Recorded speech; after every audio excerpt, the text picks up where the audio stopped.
Hi, now we're into education.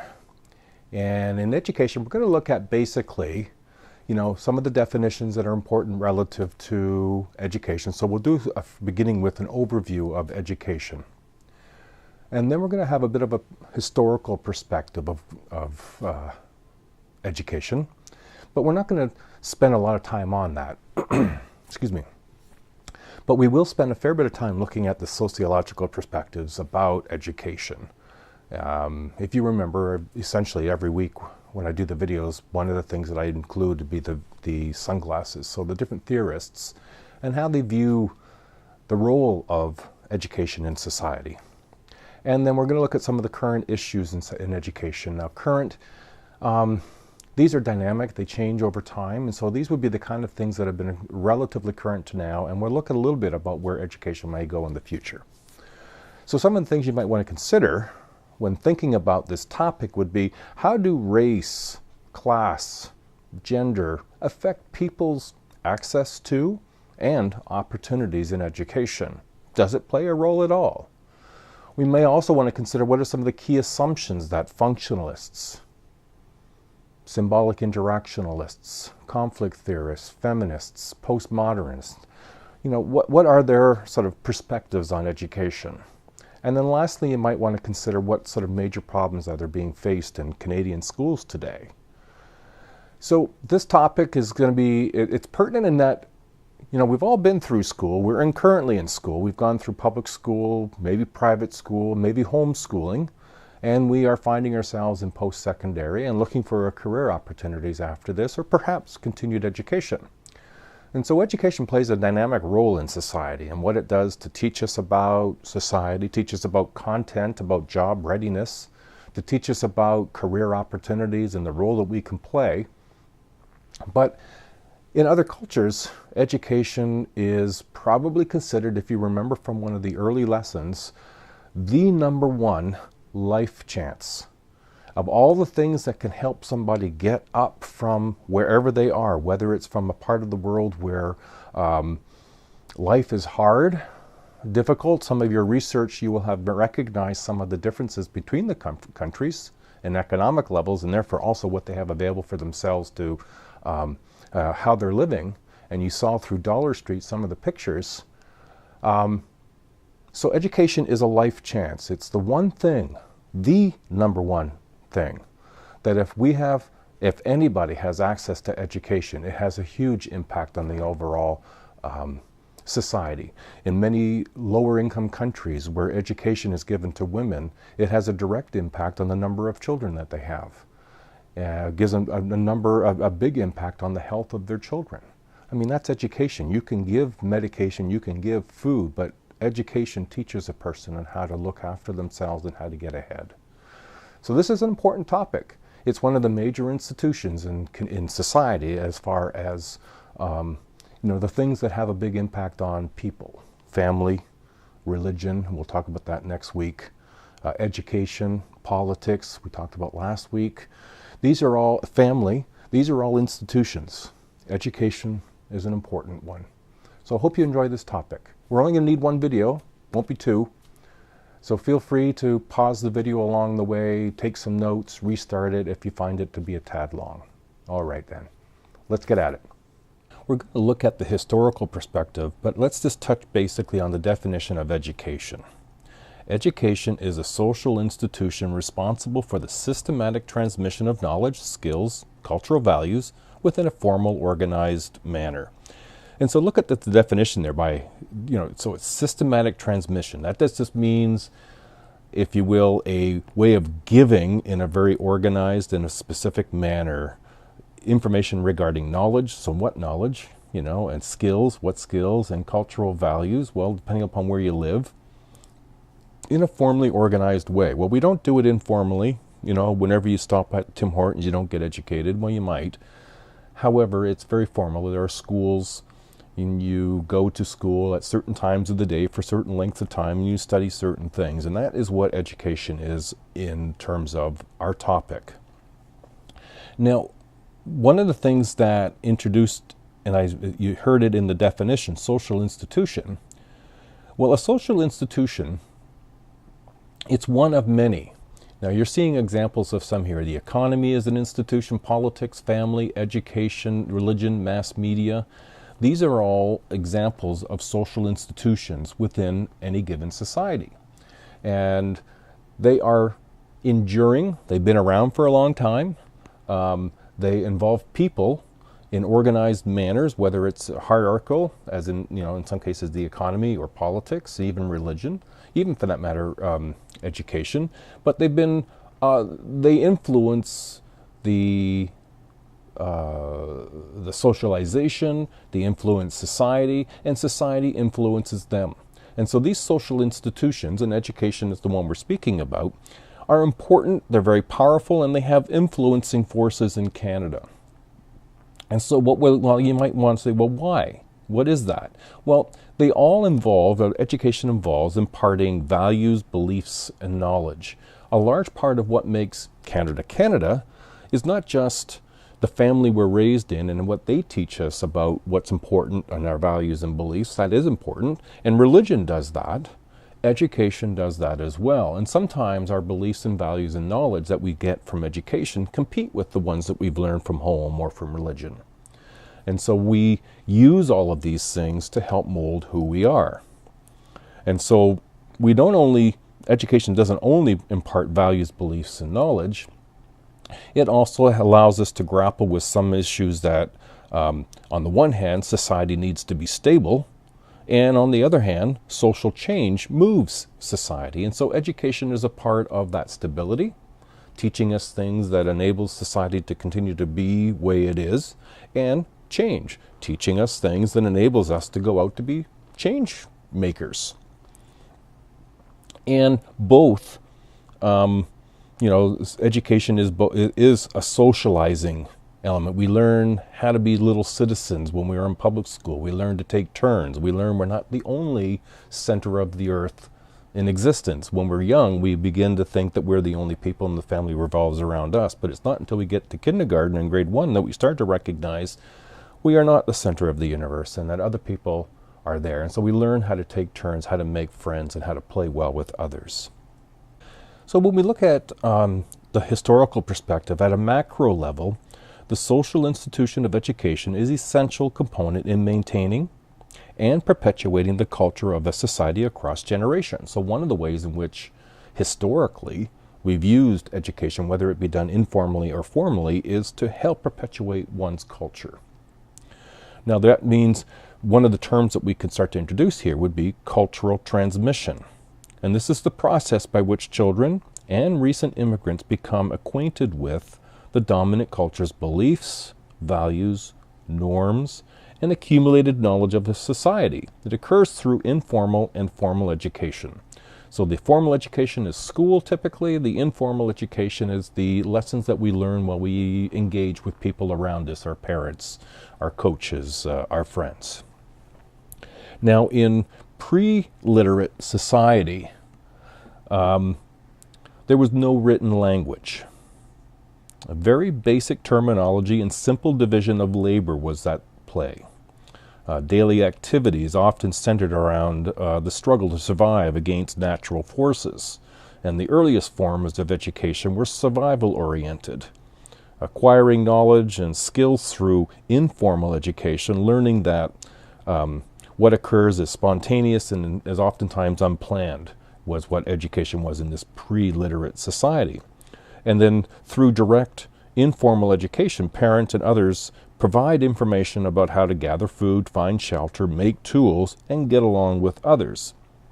Now, if we take the opposing, the next stage, if you will, the more pre-industrial societies, well, they have a written language, but few people knew how to read and write. Formal education is often reserved for the privileged. Education becomes more formalized in pre-industrial and industrial society, where we started to emerge with what is known as formal education. Formal education is learning that takes place within an academic setting, such as a school, which has a planned instructional process, a curriculum, and teachers to convey this specific knowledge or skills or thinking to possess thinking processes to students. So as a society industrializes, the need for formal mass education increases significantly. So the more we become industrialized, the more we need to educate people on how to be prepared for what they need to participate in to keep that industrialization going. Jobs, skills, knowledge, values, and beliefs. Mass education, as an alternative term, refers to providing free public schooling for a wide segment of the nation's population. So one of the things that you may have heard of before in the online world is what's called MOOCs, M-O-O-C. These were massive online education opportunities that were free, but they were also non-accredited. And so you had opportunities to get free education, if you will. It wouldn't enable you necessarily to get jobs, but it was mass education. In Canada, the school reformers of the late 1800s began to review education as essential to a country's economic growth. And so what we're going to move into, I'm dealing with a bit of a cold. We'll move into the sociological perspective. And we're going to start with the different theorists. We'll start with functionalism. Now, functionalists, their education is, for them, there's a function. I'm going to go back to the term, and oftentimes when you're thinking about any of the topics we talk about, and functionalists think function, purpose. And so part of what they're doing is education is crucial to the promotion of social solidarity and stability in society. That's from Durkheim. Moral education was also an important element to Durkheim, and the group needs to proceed with these individual needs. Now, from Durkheim's perspective, moral education takes on an added note. If you look in Ontario, 1994, the Royal Commission on Learning says that students should learn basic moral values such as a sense of caring and compassion, respect for the human person and anti-racism, a commitment to peace and nonviolence, honesty and justice.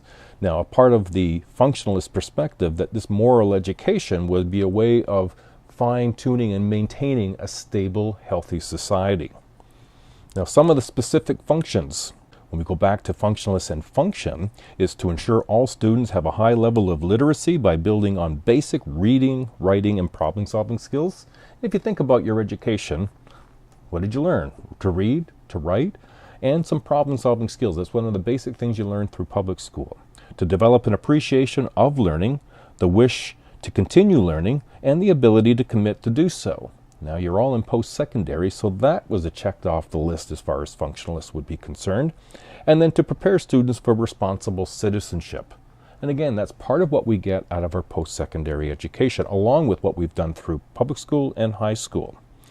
Now, one of the things that the functionalists introduced, aside from these sort of basic functions of education, were what are known as manifest and latent functions of education. Now, manifest functions are, openly stated. These are the intended goals of what we think that education will do. These are the anticipated consequences of these things that we're doing in education. That's manifest, deliberate, purposeful.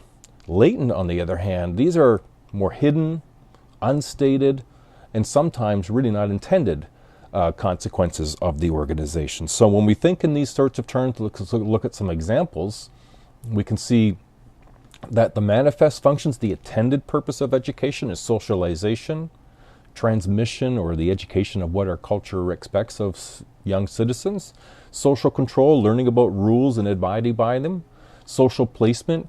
This is more about, and we'll get into this in another sort of view within culture, within conflict, but looking at how does education help move us towards certain career choices based on our success rates or our interest rates in different areas of education. Plus, it's change and innovation. It's one of the intended purposes is to educate people to engage in society and to help improve in society.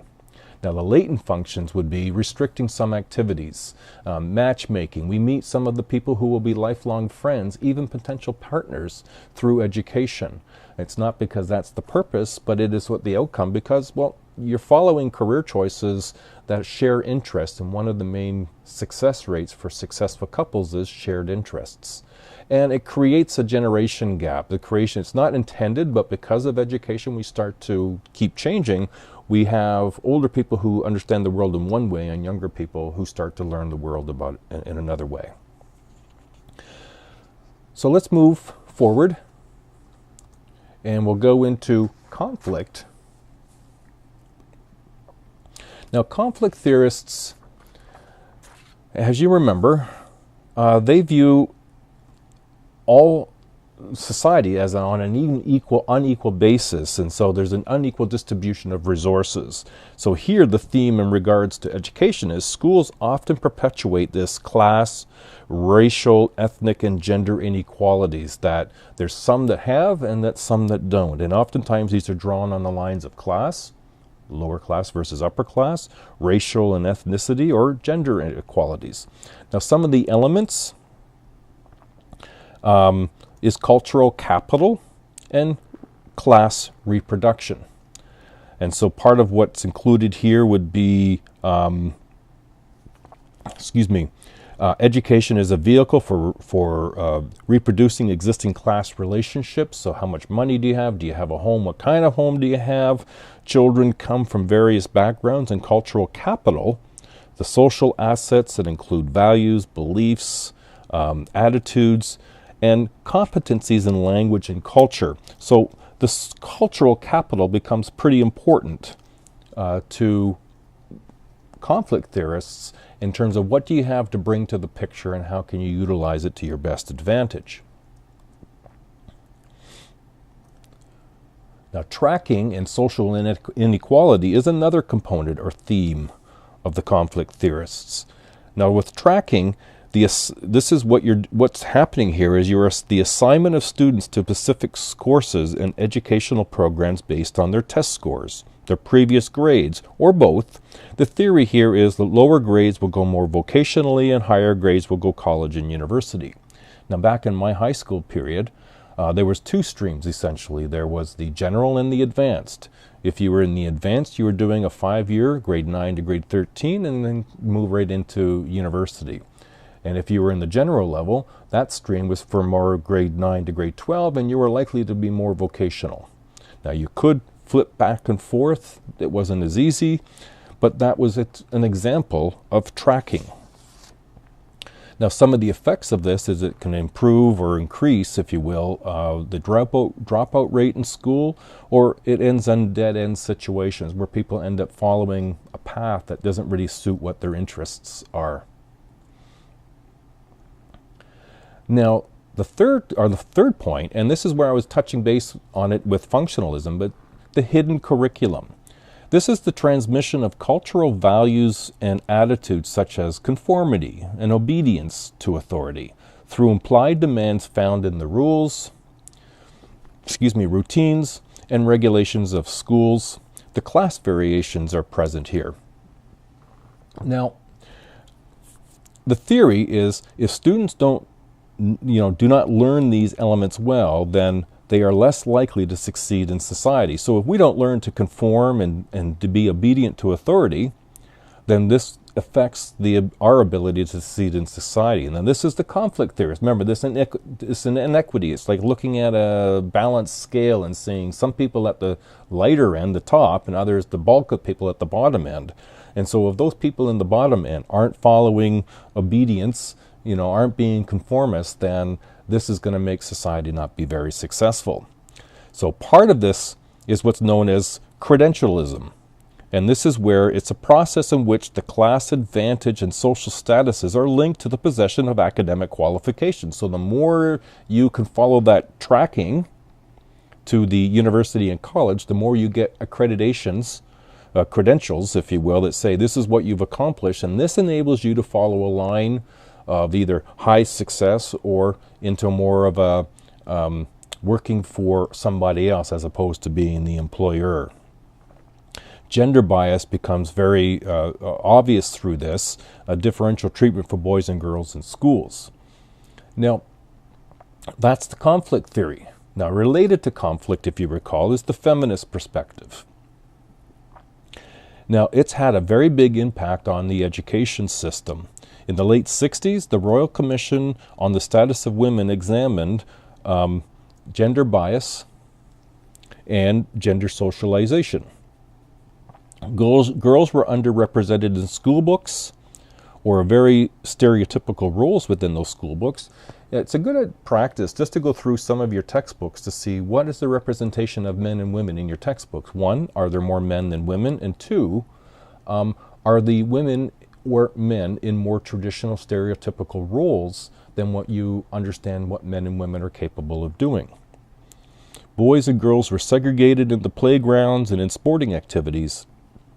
Teachers demonstrated stereotypical expectations for both males and females, or boys and girls, in their attitudes and in their interests. Now, the idea that biology didn't mean destiny, that was an important part of the feminist movement. That equality meant open access and equal treatment. By 2006, according to the census, 60% of university graduates are females. You can check this out on page 354, table 14.1. And that image there is really just related to the segregation that happens in schools, and certainly happened in the 60s, more so, and in some in the 70s. Now, looking at symbolic interactionists, the theme here is the study of classroom communication patterns and educational practices such as labeling that affect students' self-concept and aspirations. And so important here is what is labeling and what is self-fulfilling prophecy. So labeling, it comes up in a number of different areas in sociology. The basis of labeling is those with power, in this case under education as teachers, often label certain students as slow, lazy, or smart, or a liar.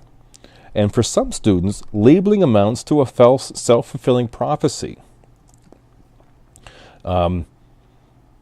Previously defined as an unsubstantial belief or prediction resulting in behavior that makes the originally false belief to be true. This is from Merton in Sociology. So the self-fulfilling prophecy is that it's not coming through very well, I'm sorry. Others' beliefs, so if a teacher on the right-hand side has a belief that we're not okay, we have lied, and we're labeled a liar, then those beliefs will affect our reaction, which then reinforces the belief that we are in fact a liar, and it will influence our actions towards others by lying. And so symbolic interactionists look at this as being an important feature about education in terms of that role of the teacher. Research done that was a study reflected researchers who divided randomly students into two groups, exceptional group and the average group. The exceptional students in a post-test scored higher on IQ levels than were students who were labeled average. The influence on that success wasn't the students, because they were randomly selected, it was the teachers who were influenced the students and their grading. That was a self-fulfilling prophecy. Now we're going to move on to postmodern. Now postmodern, they have an interesting perspective here. Universities are considered to be MIC universities. Can be thought of as a means of educational consumption that allows students to consume educational services and eventually attain goods such as degrees or credentials. So what are students shopping for? Well, they're shopping for convenient hours, no traffic jams, accessible and low-cost parking, short lines, polite and efficient personal services, yet they also want high quality for their low price. Characteristics of the postmodern university college would be inclusive with video games, ATMs, Olympic-sized swimming pools, high-tech classrooms. Will this university type become more and more surreal? Well, it's hard to know, and it's hard to know whether in fact this is the way, and yet you will find examples in education where post-secondary is moving more and more in that direction.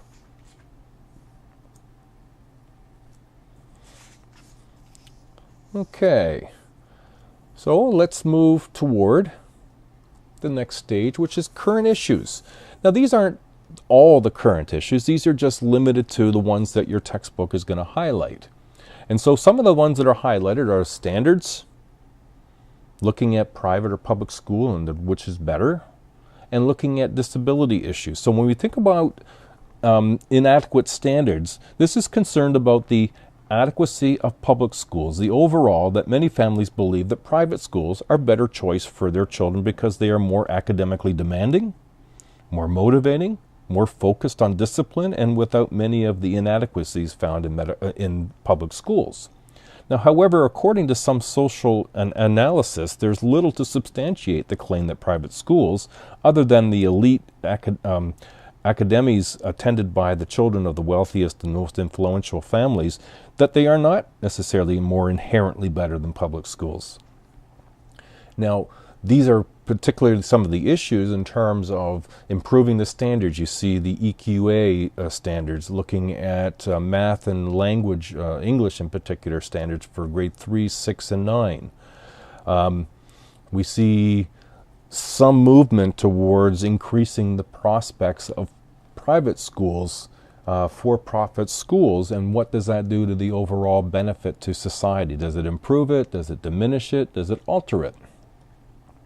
When we think in terms of students with disabilities, the barriers facing students with disabilities are slowly being removed or surmounted by new legislation. There was a legislation put in almost 15 years ago called the Accessibility Act, and it said that in 25 years, all public buildings needed to be accessible for people with disabilities, and we're drawing very close to where we need to have that in place by now. And that's new legislation 15 years ago. Today, most people with disabilities are no longer prevented from experiencing a full range of academic opportunities.